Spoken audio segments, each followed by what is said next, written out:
Welcome to focus. Uri Balakot తర్వాత జరిగినటువంటి అతిపెద్ద anti terror attack operation Sindoor. ఆ రెండింటితో పోలిస్తే ఇది భారత్ కు చాలా పెద్ద విజయం. భారత రక్షణ రంగ సామర్థ్యాన్ని ప్రపంచానికి చాటి చెప్పిన సందర్భం. ఉగ్రవాదంపై దాడిలో పార్టీలన్నీ ఏకతాటిపైకొచ్చినా ఆపరేషన్ జరిగినటువంటి తీరుపై మాత్రం వాటిలోనూ భిన్న అభిప్రాయాలున్నాయి. Operation Sindoor super success. Pak రక్షణ వ్యవస్థలు, సైనిక శిబిరాలు ధ్వంసం. భారత్ మిసైల్స్, బాంబుల దాడులతో దద్దరిల్లిన పాకిస్తాన్. మా ఎయిర్ బేస్లపై భారత్ దాడులు నిజమే. పాక్ ప్రధాని సాక్షాత్తు పాకిస్తాన్ ఒప్పుకుంటున్నా ఇంకా అనుమానాలే. సైన్యమే ఫుటేజ్ విడుదల చేసినా ఆగని ప్రశ్నలు. సందేహాలు నివృత్తి చేసేందుకు కేంద్రం చర్యలు. పెహల్గాం ఉగ్రదాడి భారత్ ఆత్మను తీవ్రంగా క్షోభింపజేసింది. కుటుంబ సభ్యులతో కలిసి సరదాగా ఎంజాయ్ చేద్దామని వెళ్లిన ప్రజల్ని ఉగ్రవాదులు దారుణంగా చంపేశారు. మతం తెలుసుకుని మరీ కాల్చి చంపారు. ఈ ఘటనతో భారతదేశం రగిలిపోయింది. ఉగ్రవాదులకు, వారికి అండగా ఉన్న పొరుగు దేశానికి గట్టి సందేశమివ్వాలన్న ఆకాంక్ష ప్రజల్లో, ప్రభుత్వంలోనూ వ్యక్తమైంది. దీని ఫలితంగానే ప్రధాని మోడీ, హోంమంత్రి అమిత్ షా, రక్షణ మంత్రి రాజ్నాథ్ సింగ్ పదే పదే ప్రకటనలు చేశారు. పెహల్గాం ఉగ్రదాడికి తప్పకుండా తగిన మూల్యం చెల్లించాల్సి ఉంటుందన్నారు. దీనిపై ఎవరూ ఎలాంటి సందేహపడాల్సిన అవసరం లేదని, ఖచ్చితంగా గట్టి బదులిస్తామని మోడీ స్పష్టమైన ప్రకటన చేశారు. भारत की सेनाओं ने पाकिस्तान में आतंक के ठिकानों पर, उनके ट्रेनिंग सेंटर्स पर सटीक प्रहार किया. आतंकियों ने सपने में भी नहीं सोचा था कि भारत इतना बड़ा फैसला ले सकता है. అంతే తొలుత ప్రధాని మోడీ పాకిస్తాన్పై అంతర్జాతీయ ఒత్తిడి పెంచారు. ఓవైపు దౌత్యంతో ప్రపంచ దేశాలను భారత్కు అండగా ఉండేలా చూసుకున్నారు. మరోవైపు పాకిస్తాన్ ఉగ్రవాద ఎజెండాకు గట్టిగా బుద్ధి చెప్పేలా ప్రయత్నాలు ప్రారంభించారు. దీనిలో భాగంగా పాక్ ఆర్థిక వ్యవస్థ వెన్ను విరిచేలా సింధు నది ఒప్పందాన్ని నిలిపివేశారు. ఇది పాక్ ఆర్థిక వ్యవస్థలో 80% ఉత్పత్తిని కలిగి ఉందని సమాచారం. ఆ తర్వాత పాక్ పౌరులను దేశం నుంచి వెళ్లిపోవాలని ఆదేశించారు.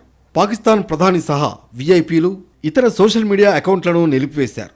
చివరగా పాక్పై సర్జికల్ స్ట్రైక్స్కు సిద్ధమయ్యారు. ఇందులో భాగంగా భారత సైనిక దళాలకు ఫ్రీ హ్యాండ్ ఇచ్చారు మోడీ. అంతేకాదు, యుద్ధం జరుగుతున్నంతసేపు దానికి సంబంధించిన అన్ని అంశాలను మోడీ స్వయంగా పర్యవేక్షించారు కూడా. భారత్ తమపై దాడి చేస్తుందని ముందుగానే గ్రహించిన పాకిస్తాన్ ఎదురుదాడి చేసేందుకు ప్రయత్నాలు ప్రారంభించింది. అయితే ఒకరోజు ముందుగానే, అంటే మే 7నే భారత్ ఆపరేషన్ సింధూర్ను ప్రారంభించింది. ప్రధాన టార్గెట్లను ఎంచుకుని మరి వాటిపైకి మిసైల్స్ ప్రయోగించింది. అంతేకాదు, అత్యంత ఖచ్చితత్వంతో దాడులు జరిపింది. ఆపరేషన్ సింధూర్లో భాగంగా భారత సాయుధ దళాలు పాక్ పంజాబ్లోని రఫీకి, మురిద్, నూర్ఖాన్, చునియన్తో పాటు సుక్కూర్లోని వైమానిక స్థావరాలను లక్ష్యంగా చేసుకున్నాయి. ఇందులో మురిద్ వైమానిక స్థావరం భారత్తో సరిహద్దు ప్రాంతంలో పాక్కు ఎంతో కీలకమైనది. ఇక్కడ అనేక అత్యాధునిక ఫైటర్ జెట్లు, డ్రోన్లు మోహరించి ఉన్నాయి. ఈ స్థావరంలో పాకిస్తాన్కు చెందిన షాపర్ 1, షాపర్ 2, బుర్రాక్, ఫాల్కో, బేరక్తార్ TB2S, బేరక్తార్ అకింజీ, CH-4, వింగ్లుంగ్ 2 వంటి అత్యాధునిక డ్రోన్లు ఉన్నట్లు తెలుస్తోంది. అందుకే ఈ దాడి పాకిస్తాన్ సైనిక సామర్థ్యానికి గట్టి దెబ్బ అని విశ్లేషకులు భావిస్తున్నారు. ఆపరేషన్ సింధూర్లో భాగంగా సరిహద్దుకు అవతల వైపు ఉన్న ఉగ్రస్థావరాలను ఖచ్చితమైన ఆధారాలతో గుర్తించామని DGM lieutenant general Rajiv Ghai చెప్పారు. స్పష్టమైన ఆధారాలతో 9 ఉగ్రస్థావరాలపై దాడి చేసినట్లుగా వెల్లడించారు. ఉగ్రస్థావరాలపై భారత్ జరిపిన దాడుల్లో 100 మంది ఉగ్రవాదులు మరణించారని చెప్పారు. ఉగ్రవాదానికి పాల్పడిన వారిని, ప్రణాళిక రచించిన వారిని శిక్షించడానికి, వారి ఉగ్రవాద మౌలిక సదుపాయాలను నాశనం చేయడానికి స్పష్టమైన సైనిక లక్ష్యంతో ఆపరేషన్ సింధూర్ను రూపొందించినట్లుగా లెఫ్టినెంట్ జనరల్ రాజీవ్ ఘాయ్ వెల్లడించారు. స్పష్టమైన నిఘా ఆధారాలతో 9 ఉగ్రవాద శిబిరాలపై దాడులు నిర్వహించినట్లుగా చెప్పారు. ఆ దాడులు 100 మందికి పైగా ఉగ్రవాదుల్ని హతమార్చినట్లుగా తెలిపారు. మృతుల్లో IC-814 హైజాక్లో, పుల్వామా దాడిలో పాల్గొన్న యూసుఫ్ అజార్, అబ్దుల్ మాలిక్ రౌఫ్, ముదాసిర్ అహ్మద్ వంటి మోస్ట్ వాంటెడ్ ఉగ్రవాదులు కూడా ఉన్నారని చెప్పారు. అయితే ముందుగా ఈ ఆపరేషన్ వివరాలను 2 మహిళా అధికారులు బ్రీఫింగ్ చేశారు. ఆపరేషన్ సింధూర్ బ్రీఫింగ్లో సోఫియా, వ్యోమిక దాడుల వివరాలను స్పష్టంగా వివరించారు. వారు వీడియో ఆధారాలతో ఉగ్రస్థావరాల ధ్వంసాన్ని ప్రదర్శించారు. ఇక్కడ కేంద్రం చాలా వ్యూహాత్మకంగా ప్రవర్తించిందని చెప్పొచ్చు. ఎందుకంటే పెహల్గాం ఉగ్రదాడిలో మహిళల భర్తలను హత్య చేసి వారి సింధూరాన్ని ఉగ్రవాదులు తుడిచేశారని, ప్రతిగా తాము ఆపరేషన్ సింధూర్తో వారి నెట్వర్క్ను పెకలించామని సందర్భోచితంగా ప్రపంచానికి వెల్లడించింది మోడీ సర్కార్. सबसे पहले सवाई नाला कैंप मुजफ्फराबाद, जो कि पीओजेके के लाइन ऑफ कंट्रोल से 30 किलोमीटर दूर है। यह एक लश्कर ए तौयबा का ट्रेनिंग सेंटर था। 20 अक्टूबर 2024 सोनमर्ग, 24 अक्टूबर 24 गुलमर्ग, 22 अप्रैल 2025 पहलगाम, इन हमलों के आतंकियों ने यहीं से प्रशिक्षण लिया था। सैयदना बिलाल कैंप, मुजफ्फराबाद, यह एक जैश ए मोहम्मद का स्टेजिंग एरिया है। ఆపరేషన్ సింధూర్కు దేశమంతా మద్దతుగా నిలిచింది. విపక్షాలు కూడా కేంద్రానికి అండగా నిలిచాయి. పెహల్గాం దాడి ఘటనకు బాధ్యులైన వారిని శిక్షించాల్సిందేనని కాంగ్రెస్ సహా విపక్షాలు కేంద్రానికి సూచించాయి. పాక్ తీరును ఎండగట్టాయి కూడా. 4 రోజుల పాటు యుద్ధం ఉద్రిక్తతలు కొనసాగాయి. భారత రక్షణ దళాలు ఓవైపు పాక్పై అటాక్ చేస్తూనే S-400 రక్షణ చత్రాన్ని యాక్టివ్ చేసింది. ఫలితంగా పాకిస్తాన్ పంపిన మిసైల్స్, డ్రోన్లను నిలువరించాయి. ఆ తర్వాత అమెరికా అధ్యక్షుడు ట్రంప్ తాను మధ్యవర్తిత్వం వహించడం వల్లే కాల్పుల విరమణ సాధ్యపడిందంటూ ప్రకటించారు. ఇది దేశంలో రాజకీయ యుద్ధాన్ని రేపింది. మన విదేశాంగ విధానంలో మార్పులు తెచ్చారా అని కాంగ్రెస్ ప్రశ్నించే స్థాయికొచ్చింది. దీంతో అప్రమత్తమైన కేంద్రం అమెరికా అధినేత చేసిన ప్రకటన సరికాదని, తాము నేరుగా పాకిస్తాన్ డీజీఎంలతో చర్చించిన తర్వాతే కాల్పుల విరమణ ప్రతిపాదనకు అంగీకారం తెలిపామన్నారు మోడీ. కానీ ఇది ఇప్పటికీ ఎన్నో అనుమానాలను తెరపైకి తెచ్చింది. పీఓకేతో పాటు పాకిస్తాన్లోని 9 రక్షణ స్థావరాలపై ఆపరేషన్ సింధూర్ ఎఫెక్ట్పై కొందరు అనుమానాలు వ్యక్తం చేశారు. ఆపరేషన్ సింధూర్ ఎఫెక్ట్కు సంబంధించి సాక్ష్యాలేవని ప్రశ్నించారు. దీంతో గతానికి భిన్నంగా ఉగ్ర శిబిరాల నాశనమే లక్ష్యంగా భారత సైన్యం చేపట్టిన ఆపరేషన్ సింధూర్కు సంబంధించి తాజాగా మరికొన్ని చిత్రాలు బయటకొచ్చాయి. ఇందులో పాకిస్తాన్లోని మురిద్ వైమానిక స్థావరంపై జరిగిన దాడికి సంబంధించిన ఉపగ్రహ చిత్రాలున్నాయి. తాజా శాటిలైట్ ఫోటోల ప్రకారం మురిద్ ఎయిర్ బేస్లోని ఒక కీలకమైన కమాండ్ అండ్ కంట్రోల్ భవనంపై భారత వైమానిక దళం ఖచ్చితమైన దాడి జరిపింది. అందులో ఆ భవనం దెబ్బతిన్నట్లు స్పష్టంగా కనిపిస్తోంది. భవనం పైకప్పులోని ఒక భాగం కూలిపోయింది. తద్వారా బిల్డింగ్ లోపల కూడా నష్టం జరిగే అవకాశం లేకపోలేదని జియో ఇంటెలిజెన్స్ పరిశోధకుడు డామియన్ సైమన్ తన ఎక్స్ ఖాతాలో పేర్కొన్నారు. మే 23ను తీసిన ఈ చిత్రాలను ది ఇంటెల్ ల్యాబ్కు డామియన్ సైమన్ ఎక్స్ ఖాతాలో షేర్ చేశారు. ఆపరేషన్ సింధూర్పై ప్రజలను కేంద్రంలోని నరేంద్ర మోడీ ప్రభుత్వం పూర్తిగా తప్పుదోవ పట్టిస్తోందని ఏఐసిసి చీఫ్ మల్లికార్జున్ ఖర్గే సంచలన వ్యాఖ్యలు చేశారు. ఈ మేరకు సింగపూర్లో chief of defence staff CDS Anil Chauhan ఇచ్చిన ఇంటర్వ్యూపై ట్విట్టర్ వేదికగా స్పందించారు. ఆపరేషన్ సింధూర్పై స్వతంత్ర కమిటీతో దర్యాప్తు జరిపించాలని డిమాండ్ చేశారు. భారత వాయుసేన ధైర్యాన్ని, సంకల్పాన్ని కాంగ్రెస్ పార్టీ అభినందిస్తుందని, అయితే రక్షణ సంసిద్ధతపై సమగ్ర వ్యూహాత్మక సమీక్ష అవసరమని అన్నారు.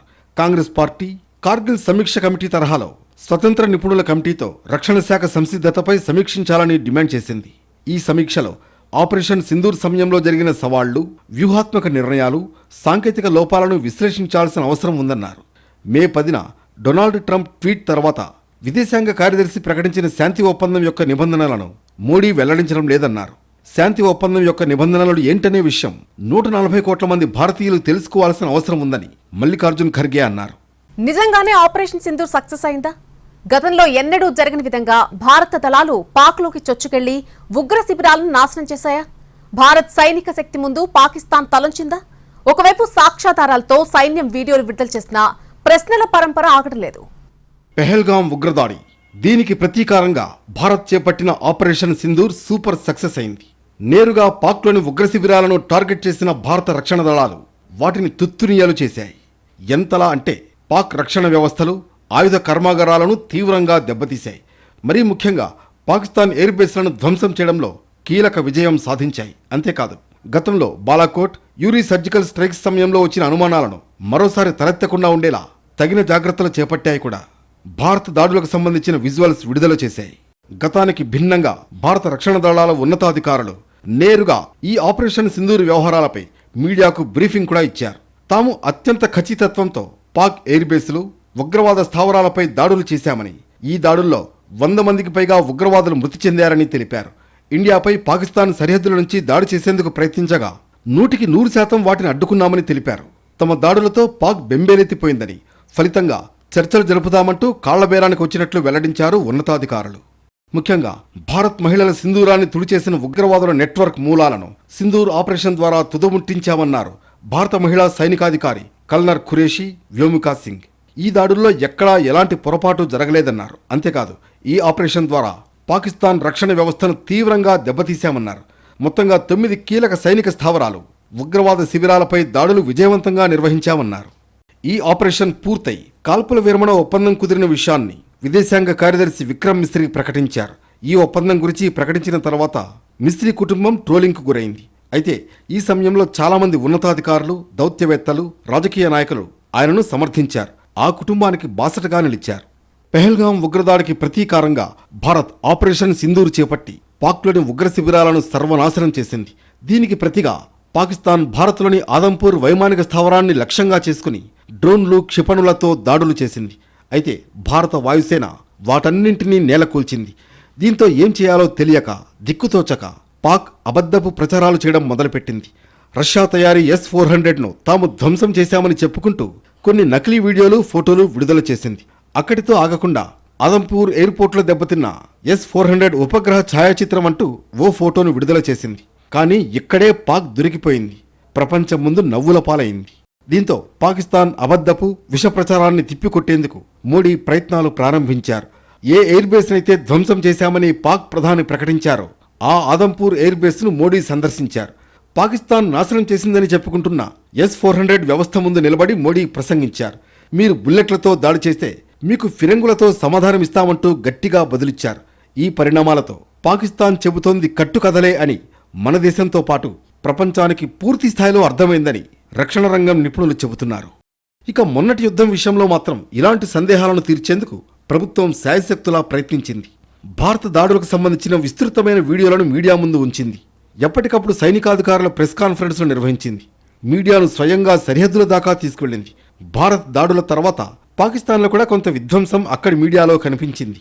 ఉగ్రవాద దళాలకు సంబంధించిన కొందరు మరణించినట్లు కూడా ధృవపడింది. ఆపరేషన్ సింధూర్ విషయంలో ఇటీవల అనేక ప్రశ్నలు, అనుమానాలను లేవనెత్తుతున్న కాంగ్రెస్ అగ్రనేత, లోక్సభలో ప్రతిపక్ష నేత రాహుల్ గాంధీ మరోసారి ప్రధాని మోడీ, కేంద్ర మంత్రి జైశంకర్ లక్ష్యంగా తీవ్ర విమర్శలు, ప్రశ్నలు సంధించారు. ఆపరేషన్ సింధూర్ను నిలిపివేయడానికి అంగీకరించడంతో భారత ప్రతిష్ఠ విషయంలో ప్రధానమంత్రి నరేంద్ర మోడీ రాజీ పడ్డారని ఆరోపించారు. అదే సమయంలో ప్రధాని మోడీ మాట్లాడిన వీడియోను ఎక్స్లో షేర్ చేసిన రాహుల్ గాంధీ కెమెరాల ముందు మాత్రమే ప్రధాని మోడీ రక్తం ఎందుకు మరుగుతుందని ప్రశ్నించారు. ఇక ఇదే విషయంపై తాజాగా విదేశాంగ మంత్రి జైశంకర్ పైన రాహుల్ గాంధీ తీవ్ర విమర్శలు గుప్పించారు. భారత విదేశాంగ విధానం కుప్పకూలిందని ఆరోపిస్తూ ఆ శాఖ మంత్రి జైశంకర్కు రాహుల్ కొత్త పేరు పెట్టారు. జైశంకర్ కాదని జేజే అని విమర్శించారు. మీడియాతో జైశంకర్ మాట్లాడిన వీడియోను ట్యాగ్ చేసిన రాహుల్ గాంధీ తాను అడిగిన ప్రశ్నలకు సమాధానం ఇవ్వాలని డిమాండ్ చేశారు. భారతదేశాన్ని పాకిస్తాన్తో ఎందుకు కలిపి చూస్తున్నారని, పాకిస్తాన్ను ఖండించడంలో ఒక్క దేశం కూడా భారత్కు ఎందుకు మద్దతివ్వలేదని అడిగారు. భారత్ పాకిస్తాన్ మధ్య మధ్యవర్తిత్వం వహించమని ట్రంప్ను ఎవరడిగారని ప్రశ్నించారు. భారత విదేశాంగ విధానం కుప్పకూలిందని రాహుల్ గాంధీ ట్వీట్ చేశారు. సింధూర్ గురించి ఆపరేషన్ మొదలైన అరగంటకు పాక్కు సమాచారం ఇచ్చామన్నారు జైశంకర్. కేవలం ఉగ్ర శిబిరాల్ని మాత్రమే లక్ష్యంగా చేసుకున్నట్లు స్పష్టం చేశాం అని మంత్రి వెల్లడించారు. సైనిక చర్య గురించి పాక్కు జైశంకర్ ముందే సమాచారం ఇచ్చారని విపక్ష నేత రాహుల్ గాంధీ కొద్ది రోజులుగా తీవ్ర ఆరోపణలు చేస్తూ ఉండడం తెలిసిందే. ఈ నేపథ్యంలో ఆయన ఇలా స్పష్టతనివ్వడం ప్రాధాన్యం సంతరించుకుంది. కాల్పుల విరమణలో అమెరికా పాత్ర ఏమాత్రమూ లేదని కూడా ఆయన స్పష్టం చేశారు. భారత డీజీఎంఓకు పాక్ డీజీఎంఓ విజ్ఞప్తి చేసిన కారణంగానే ఒప్పందం కుదిరిందని పునరుద్ఘాటించారు. ఆ తర్వాత సందేహం ఫైటర్ జెట్ల మీదకు మళ్లింది. పాకిస్తాన్ జట్లను మనం కూల్చామా, మన జట్లను పాకిస్తాన్ కూల్చిందా అన్న సందేహాలు ఎడతెరిపి లేకుండా వస్తూనే ఉన్నాయి. మన బ్రహ్మోస్ పాకిస్తాన్ మీద బ్రహ్మాండంగా పనిచేసిందని పాకిస్తానే ఒప్పుకుంది. ఇక మన రాఫెల్ జట్లను పాకిస్తాన్ కూల్చేసిందని వార్తలొచ్చాయి. దీన్ని ఇప్పటిదాకా భారత ప్రభుత్వం అవునని కాదని అనకుండా నెట్టుకుంటూ వచ్చింది. అయితే రీసెంటుగా ఒక ఉన్నత స్థాయి సైనికాధికారి ఒక మీడియా ఛానల్తో మాట్లాడుతూ మన జట్లు కూలితే కూలుండొచ్చు, కానీ వాటి నుంచి మనం నేర్చుకున్న గుణపాఠాలు ముఖ్యమని చెప్పారు. దీంతో రాఫెల్ సందేహాలు కొంతవరకు నిజమనే అనుకోవాలి. అయినంత మాత్రాన మన సైనిక సామర్థ్యాన్ని, యుద్ధపాటవాన్ని తక్కువగా అనుకోవాల్సిన అవసరం లేదు. పాకిస్తాన్ మీద మనం స్పష్టమైన విజయం సాధించామని ప్రభుత్వం చెబుతున్న మాటల్ని అనుమానించాల్సిన అవసరం లేదు. సైనిక దళాలు అత్యంత ధైర్య సాహసాలతో సర్జికల్ స్ట్రైక్స్ నిర్వహిస్తే వాటిపై కొందరు నేతలు, కుహనా మేధావులు ప్రశ్నలు సంధిస్తున్నారు. అసలు మీరు సర్జికల్ స్ట్రైక్స్ చేశారు అనడానికి ఆధారాలేంటి అని ప్రశ్నిస్తున్నారు. అంతేకాదు భారత రక్షణ దళాల శక్తి సామర్థ్యాలను శంకిస్తున్నారు.